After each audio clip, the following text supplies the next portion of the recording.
Ahojte všetci. Vítam vás pri ďalšom videu. Predtým, než začnem vyrábať, vám chcem niečo oznámiť. Určite ste si všimli, že som dlhšiu dobu nepridal žiadne video. A dôvod je ten, že som prešiel na inú platformu. Počas niekoľkých mesiacov tu na YouTube sa mi podarilo získať 34 odberateľov. Viem, že YouTube algoritmus obmedzuje sledovanosť videí a videá, ktoré sú bez wow efektu, posúva na koniec toku videí a tým ich vystavuje záhube. Algoritmus ich bude držať na konci toku videí, až kým nebudú mať tisícové zhliadnutia, a tak je to jeden kolotoč. Snáď ma chápete, čo tým chcem povedať. A nie som sám, sú mnohí iní na YouTube, ktorí majú podobný problém. A možno ste jedný z tých, ktorým sa to deje. Viem, že môj obsah nie je senzácia, ktorá je plná idiotských vtipov a plonahých dievčat. A tiež nie som ani dosť atraktívny na to, aby som si pritiahol publikum. A tiež nie som ani bohatý, aby som mohol rozdávať iPhony ako Mr. Beast a podobne. Viem, že v mojich videách som zakomponoval aj modlitbu. Ale nie preto, aby som evangelizoval, ale preto, lebo je súčasťou môjho každodenného života. Ráno proste Pána Boha prosím o požehnanie dňa a práce, ktorú vykonávam, a samozrejme za požehnanie mojej rodiny a všetkých vás, ktorí ste členmi môjho kanála. Chápem, nie je to cool a algoritmus to takto vyhodnocuje. Tak som sa rozhodol teda, že prejdem na tú druhú platformu, TikTok. A tam som za týždeň získal 400 odberateľov. A momentálne mi chýba asi nejakých 140 odberateľov do tisícky. Samozrejme neopúšťam YouTube natrvalo, pretože nie som ten, ktorý sa vzdáva. A ste tu samozrejme vy. Vážim si všetky vaše lajky, vaše komentáre, vaše zhliadnutia.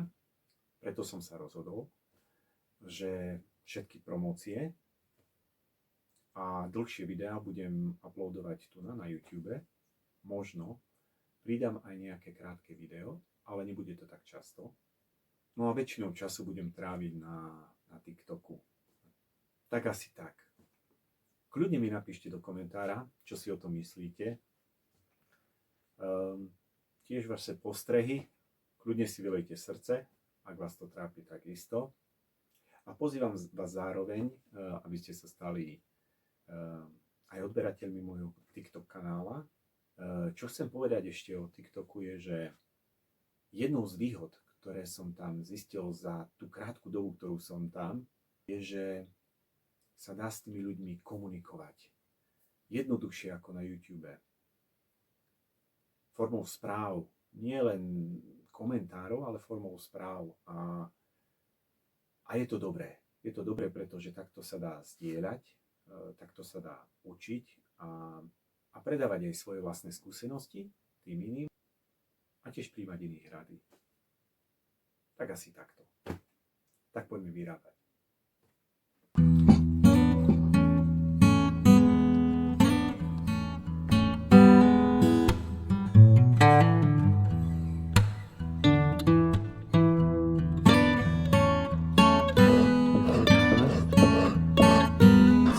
Scratchy. V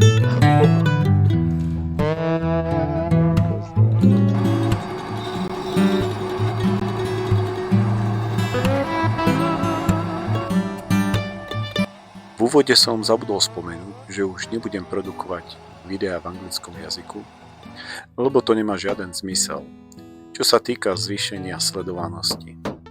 Myslel som si, že tým, že video bude nahovorené v anglickom jazyku, bude mať dosah aj mimo Slovenska. Žiaľ, YouTube algoritmus ma presvedčil o opaku.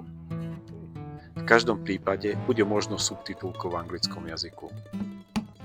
Tak toľko na dodatok. Tak si povedzme niečo o tomto projekte. Táto funkčná dekorácia je vyrobená na želanie mojej susedy. A keďže som jej bol zaviazaný za jej ľudský prístup a trpezlivosť, Rozhodol som sa jej to vyrobiť ako poďakovanie. Prečo funkčná dekorácia? Pretože do dlani bude vsadené srdce, urna s popolom jej uhynutého domáceho miláčika. Na výrobu som použil jediný, hrúbkovo vhodný kus dreva, ktorý mi ostal. Jedná sa o jedľové drevo. Výhodou jedle je, že nemá živicové kanáliky, ako smrek alebo borovica. Je síce pravda, že na detailnú drevorezbu nie je až tak vhodná, ale nakoľko som sa naučil opracovať smrekové drevo, tak to je pre mňa výhodou. Treba si však dávať pozor na dlhé vlákna, ktoré iličnany majú a ľahko sa štiepajú. Je taktiež pravda, že som sa pri meraní pomýlil a preto sú prsty o niečo kratšie, ako by mali byť. Myslím si však, že to ani nie je badať a nijako to neovplyvní funkčnosť dekorácie. No a ako šablónu som použil moje vlastné dlane.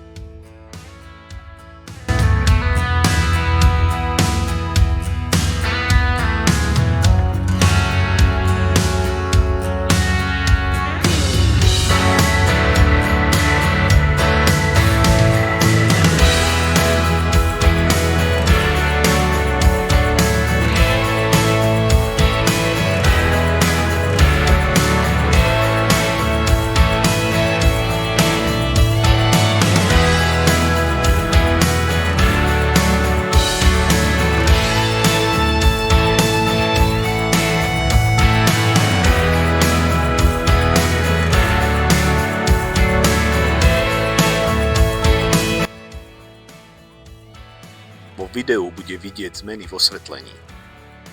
Nakoľko ja nemám dielňu, ale len pracovný kút v byte, nemám možnosť osvetlenia ako remeselníci s dielňou. Snažil som sa experimentovať s rôznymi osvetleniami. Pracovný stôl som si upravil aj na kolieska, aby som ho mohol presunúť bližšie k oknu a tak mal viac svetla. Ale myslím si, že najviac tomu vadí nekvalitná kamera. Ako som už predtým spomínal, druhú si zatiaľ dovoliť nemôžem a takto budete musieť so mnou takto vydržať. Tiež, ten stolík je na kolieskách, preto sa môže zdať, že je zemetrasenie, ale môžem vás uistiť, že to tak nie je.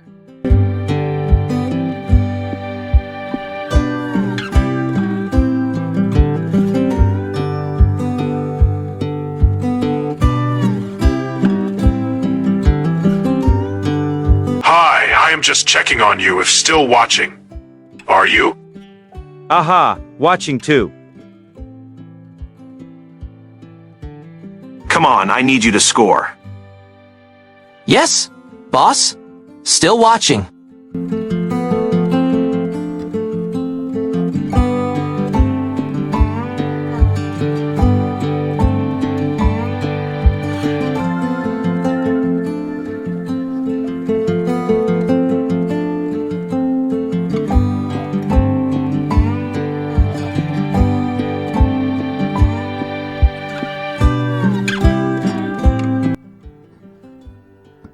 Možno sa v duchu pýtate, a kde je tá promócia, ktorú si sľúbil? Nemajte obavy. Nezabudol som. A 3 kľúčenky sú už dokončené. Stačí už len editovať video. Ale to trvá dlhšie ako výroba kľúčeniek. Snažím sa taktiež skracovať video na čo najdôležitejšie detaily počas výroby. Viem, toto video má skoro 17 minút. Ale keby ste vedeli, že na editovaní pracujem už skoro mesiac, tak by ste neverili.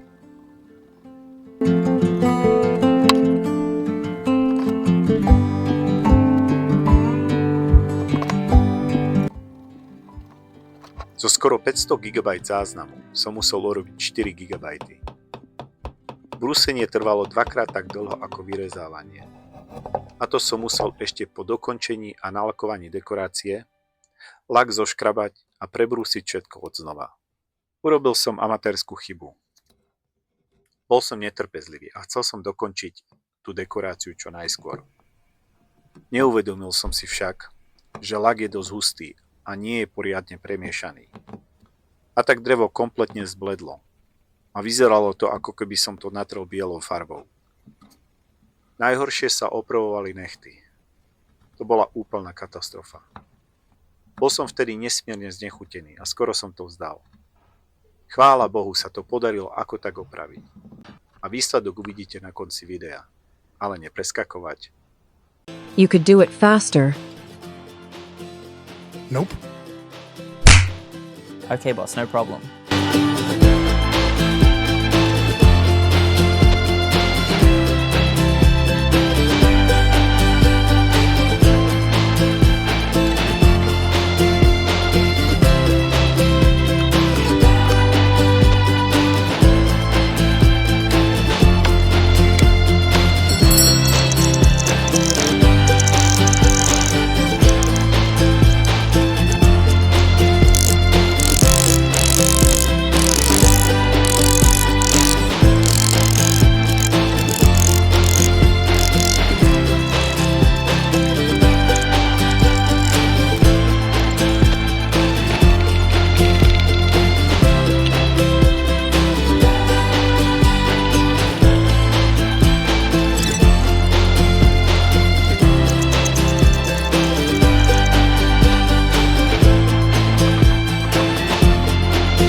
Slow it down a little bit, okay?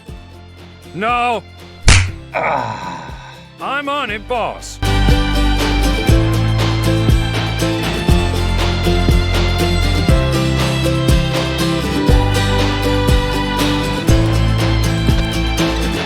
Faster! Go faster!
now.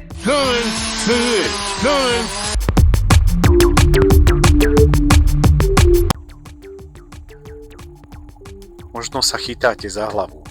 Veď ak brúsiš v byte, musíš mať všade veľa prachu. Uisťujem vás, že nemám. Ďakujem Bohu, že mi dal dar zručnosti. A tak som si vyrobil brúsnu stanicu s odsávaním prachu a záchytnou nádobou na prach. Niečo podobné ako sú pieskovacie stanice. Suniem obe ruky z prednej strany cez vyrezané otvory a všetko je prachotesné. Brúsny prach, ktorý sa zvíril, sa odsaje a zachytí v nádobe a ostatný prach jednoducho vysiejem vysávačom na stanice. Ak by mal niekto záujem, môžem poskytnúť detaily.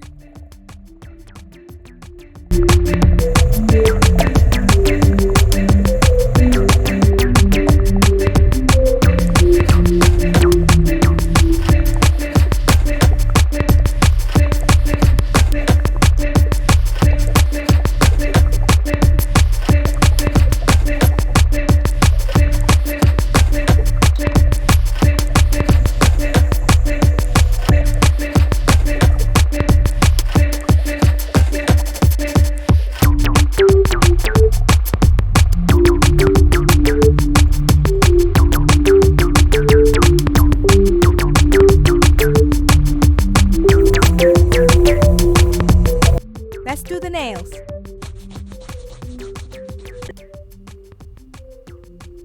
A sme na konci videa. Ak ste to vydržali až sem, veľká vďaka.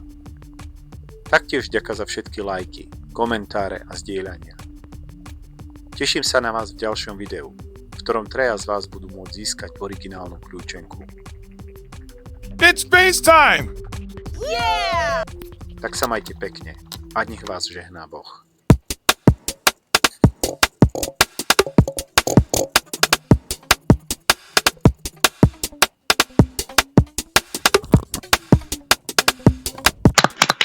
Yes, it's a good base. It's time. Grand reveal.